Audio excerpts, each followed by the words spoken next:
د کابل نیوز ګراوند لیدونکو سلام. د دې اونۍ په تحلیل کې زموږ مېلمه دی ښاغلی محمد زمان مزمل، نومیالی علمي او جهادي شخصیت، او د سولې په وضعیت باندې غږیږو. څونه هیلې شته دی او څونه په مقابل کې مشکلات دي.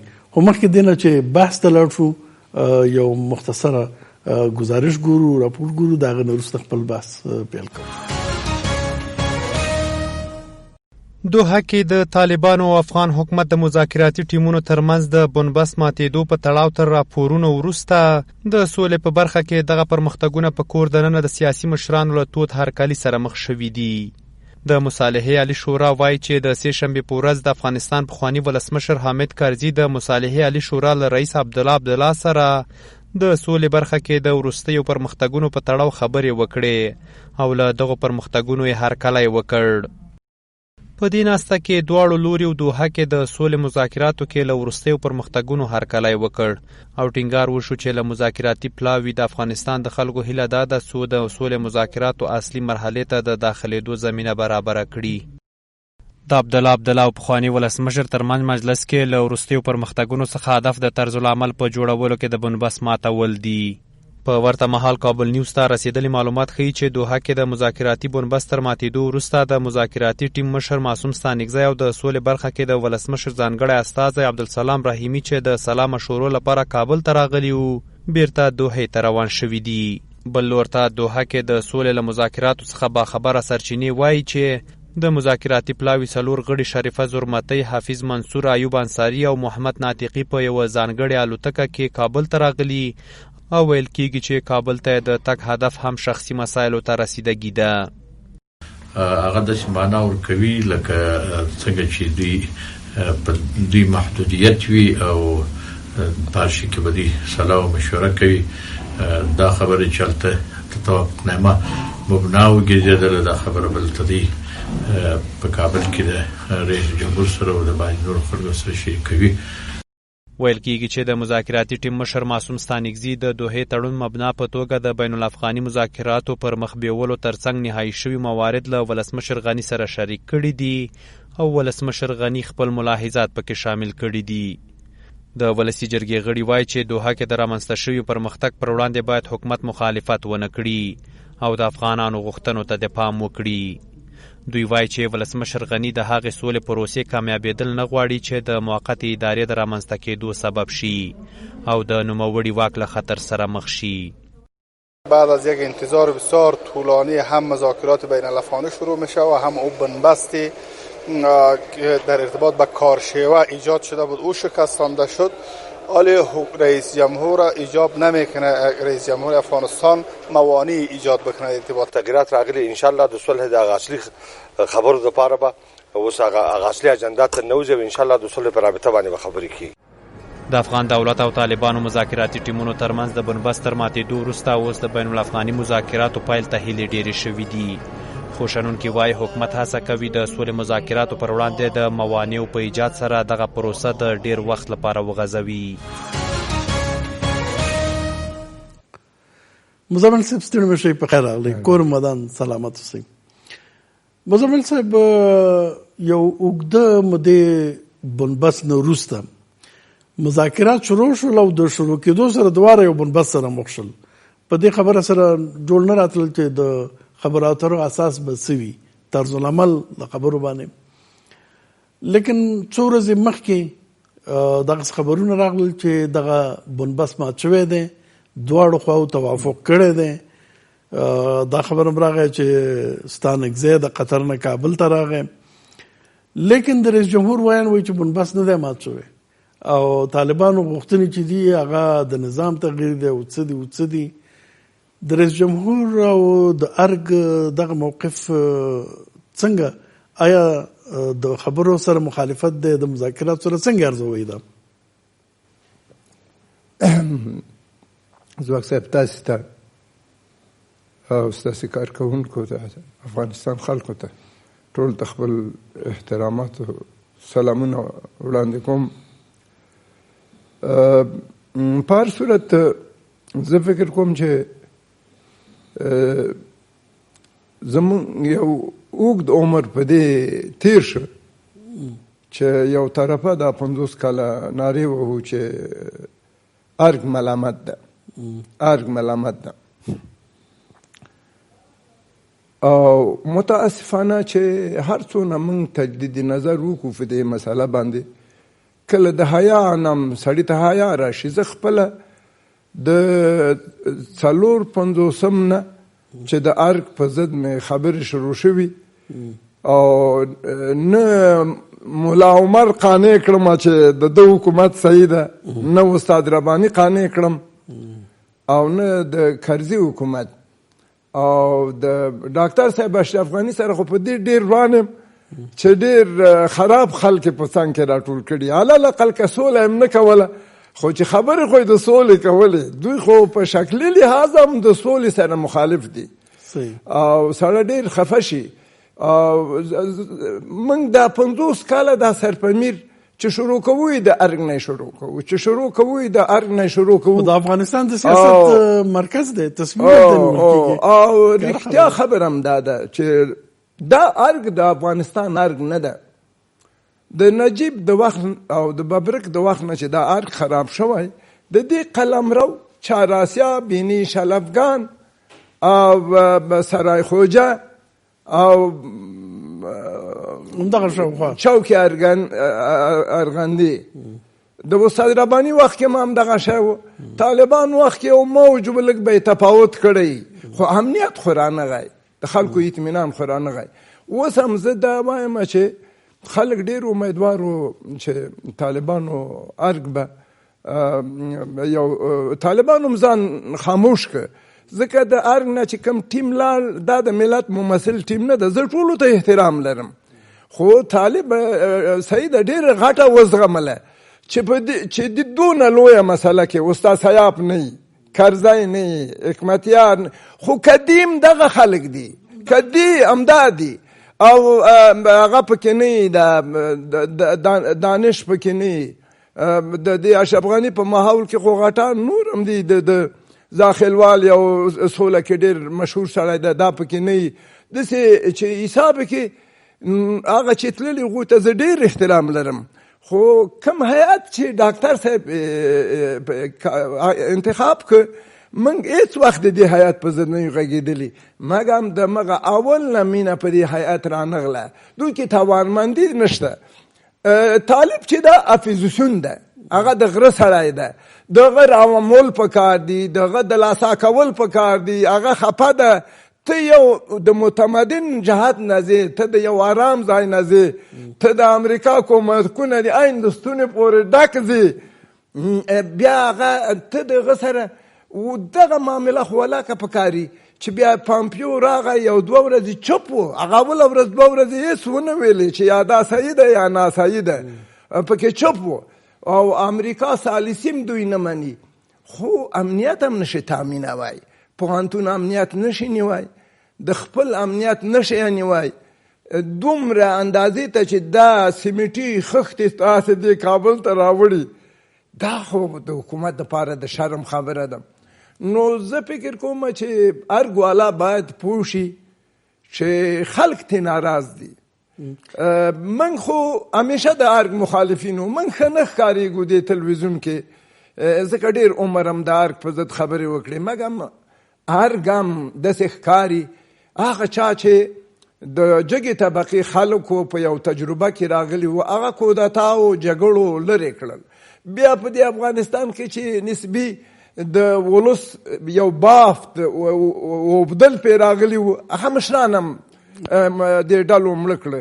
زه فکر کوم افغانستان ته شوی، یعنې د سوله خلک د طالب نه غواړي، سوله د ارګ نه غواړي، او د ارګ مسؤلیت ده چې سوله راولي. موږ طالب ته هم وایو، طالب ته په دې خاطر نه وایو چې دا یو جهت ده. زه خپله د طالب نه یو سیپوله یم، توقع د ښه کار کې نه لرم، مګر توجه دې ته راغواړم چې که غلط لاړئ مولا یو ډېره عزیزه طبقه ده، ډېره به بدنامه شي. طالب ته هم پکار دی چې که پوهېږي چې د ارګ سر نه خلاصېږي په دې مسله، ته بله لاره انتخاب کړه. دا خو ملت ده، په دې کې خو داسې نه کېږي چې لارې محدودې دي. زمونږ غټ مشکل، زمونږ غټ د آخره خبره یې تا ته کوم چې نه طالب د بیرون نه څه زده کړه د تاریخ نه، او نه مجاهد زده کړه، او نه دغه کرزي صاحب او اشرف غني د دې خپل ښه تاسو خو د 20 کاله د متمدن فرانسې نوکران یاستئ، د متمدن انګلیس د پارلمان د ملک هغه یاستئ، خو دغه پارلمانونه دي. دا تاسو ګورئ سړی په کور کې شرمېږي. نو زه دا خبره درته کوم چې ارګ باندې پړه ډېره راځي. دا طریقه ناسمه طریقه ده. طالب د امریکا سره روغ کړي، بدي کړي، یعنی زه وایم دته به نقص چی شي، خو تم امریکا راوستی. دغه حکومت چې امریکا نه و راوستی په بون کې، د دې خلکو دپاره په افغانستان کې چانس نه و. مزمل صاحب تاسو د هیئت خبره وکړله، اوس دا هیئت کار څنګه دی؟ د ملت استازی دی که نه دی؟ وړ هیئت دی او که نه دی؟ طالب هم دې هیئت سره خبرې شروع کړلې او د یو اوږده بنبست نه وروسته بالاخره هم دې هیئت سره یو توافق ته ورسېده. اوس حکومت د دغه هیئت پرېکړه چې عمده لیږلی دی، د حکومت هیئت دی، اوس هغه خبره نه مني. نو که هغه نه مني دې هیئت ته څه حیثیت پاتې کېږي؟ طالب به دې نه وروسته بیا حاضر شي چې دې هیئت سره خبره وکړي؟ ځواک صاحب، موږ یو 10 ورځې مخکې د طالبانو مشرانو سره او د کابل نه د تللي هیئت د ځینو مشرانو سره ویډیویي کانفرانس درلود. ما چې ولیده د کابل نه تللي هیئت کې گنجایش ډېر و. هغوی احساس د کمبود زیات کاوه چې د هیئت په سولهګرو بېطرفو مشرانو باندې غني شي. او اوس هم چې هغوی طالبانو ته موافقې ته رسېدلي، زه فکر کوم چې دا افغاني کلچر هم ده او اسلامي مسؤلیت هم ده. دا هیئت سفارتي هیئت نه ده، دا د سولې دپاره تللی، د سولې دپاره جرګه که په سیاست کې که په ولسي انداز کې هغه د واک سره ځي، هغه بې واکه نه ځي. دا داسې نه دی چې دا به اوس د ارګ نمایندګان دي، دا د ارګ نمایندګان دي او د ملت نمایندګان دي. طالب د دې سره داسې نه غږېږي چې دا د ارګ نمایندګان دي، هغه وایي دا د یو ملت نمایندګان دي چې ارګ هم پکې هغه ده. نو اوس د هیئت پورې اړه لري چې دغسې مشران دوی تعیین کړي دي او په همدغه محدود هیئت اعتماد کړی او طالب سره 45 ورځې خبرې وشوې. اوس هیئت ته پکار دی چې دا ثابته کړي چې دوی وړ خلکو د قضیې دپاره چې تلي. زه فکر کوم چې دوی ته پکار ده چې خپل دریځ باندې ټینګ ودرېږي. سوله د هر سړي حق ده، د دې هیئت هم حق ده.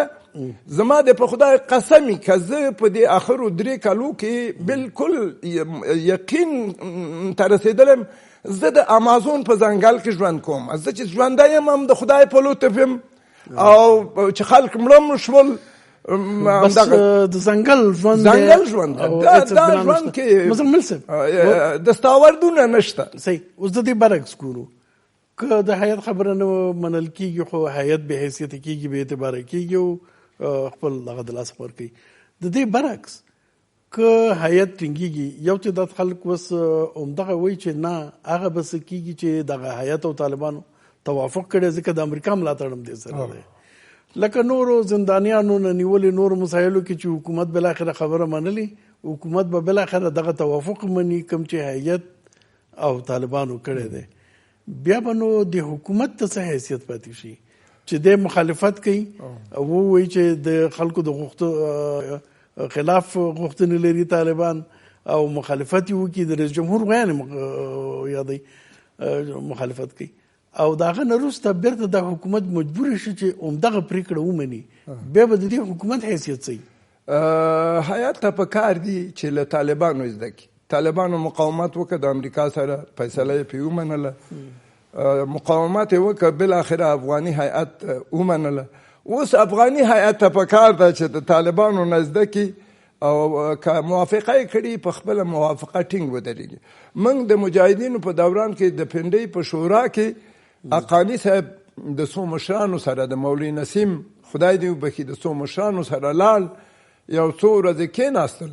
هغه فیصله چې وکړه د حضرت صاحب په ریاست جمهوري نو هغه د ډیرو رهبرانو خوښه نه وه. ما اوس هم یاد دي چې مولا نسیم وویلې رهبرانو ته یې وویلې د ماسکین مانځه نه روان و نوم یې واخیست د ځینو رهبرانو په قندارۍ ژبه یې وویلې چې زما د په خدای قسم وي چې د دې ځای فیصله ونه منل سي چې داسې وینې خو توی شي. 8 میاشتې 9 میاشتې فیصلې د مولوي نسیم د زوره دوام وکړ. کنې جمعیت هم پکې ناراض و، حزب هم پکې ناراض و، حرکت هم پکې ناراض و.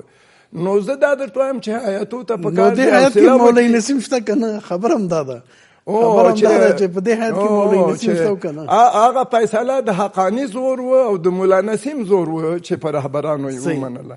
حیات ته په کار دی، واړه خلکو نه دي. د پلخشتي امام د ټول افغانستان امام پکې ده. مثال درته وایم مشران خلک دي، نه دخل سي مشران خلک دي. ها اوس یو بل سوال چې پیدا کیږي، بل اخره حکومت باندې به فشار راشي د امریکا د خوانه او دا پریکړه به ومني. نو دا خو لا فقط په طرز العمل خبره ده چې دغه جنجال او دغه وخت ونیو. د نظام په جوړونه باندې که بحث کې راځي قدم په قدم د حکومت به دغه سي پلمې جوړي، وخت به ضایع کوي او وروسته بیا که هیئت توافق ته رسیږي هغه په مقابل کې هم د حکومت جنجال جوړي او بیا به فشار راځي او بیا به منل کیږي. نو د سولې پروسې خو نتیجې ته رسیدل بیا فکر کوي چې دغه سي نتیجې ته ورسیږي. یاره شروع خو د بسوګۍ واده ده، خدای دې رحم وکړي. زه حکومت نه مې خواهش، د افغانستان خلک نه خواهش لري، د ارګ نه د افغانستان خلک خواهش لري. د هغوی لویه غوښتنه سوله ده چې په دې رابطه خپل نظر تعدیل کړي. او د طالبانو نه زمونږ خواهش دا ده، موږ هغه ویډیویي کانفرانسو کې موږ ته ویلې چې دوه شیه، مذاکرات لږ اسانه کوي، جنګ لږ کم کوي. که جنګ کم نشي مذاکرات اسانه نشي. او ځواک صاحب دا دوه لوی مسلې دي چې مذاکرات اسانه نشي او جنگ لږ کم شي. زه فکر کوم معنا یې دا ده چې موږ مشران لرو یو ځای ته به ورسوي. او که جنگ تود لال او مذاکرات جدلي و جنجالي و نو بیا به په دې کابل حکومت به د استاد رباني د حکومت داستان راځي او په طالبانو به د مجاهدینو داستان راځي چې څلور طالبانو د دې هندوکش نه واړول. د هغوی خو همدغه غلطۍ وې، د مجاهدینو خو کفر بواه نه و، خو دغسې جګړو ته یې دوام ورکاوه. څلور طالب پسې لاړ. طالب کې خو دا زور نه و او نه طالب د خدای نماینده و، خو په مشرانو کې غلطي وه. اوس د طالب مشران هم د پروردګار د کور نه دي راغلي. هغوی ته هم پکار دی چې جنګ کم کړي او مذاکرات لږ اسانه کړي. د یو ملک خبره ده. زما خو 3 کاله مخکې چې زه 4 کاله مخکې طیب آغا سره غږېدم، هلته مې داسې احساس کاوه چې که امریکایانو اوزي نو طالب مشران به څه په شوراګانو کې پاتې شي او نور دا کشران به د دوی په 3 میاشتو کې بیرته خپلو جماعتونو ته قضا درسو ته ځي. او ما په همدې رابطه یوه مقاله هم لیکلې وه. ما فکر نه کاوه چې دونه یې سخته کړي، خو په هر صورت که طالب یې اسان هم کړي، دلته یو 25 کلن اپوزیسیون پروت د سیاسي د کابل او د ارګ مشکل یوازې طالب نه ده. که دا طالب نن چوپ شي دغه سیاسي اپوزیسیون په نظامی اپوزیسیون بدلیږي. دلته غټ مشکل دا ده.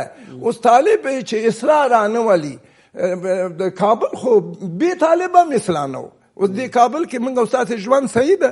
زه فکر نه کوم چې دلته طالب عملیات وکولی شي.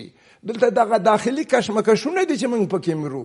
دا داخلي کشمکشونه دي چې پکې نو د دې حل لاره به څه وي که مذاکرات په همدې ترتیب ادامه پیدا کوي خو نتیجه نه ورکوي نو حل لاره څه ده څه باید وشي طالب باید څه وکړي دلته نظام کې خلک باید څه وکړي یو لنډه دمه لرو دمې نه وروسته بحث ته ادامه ورکړو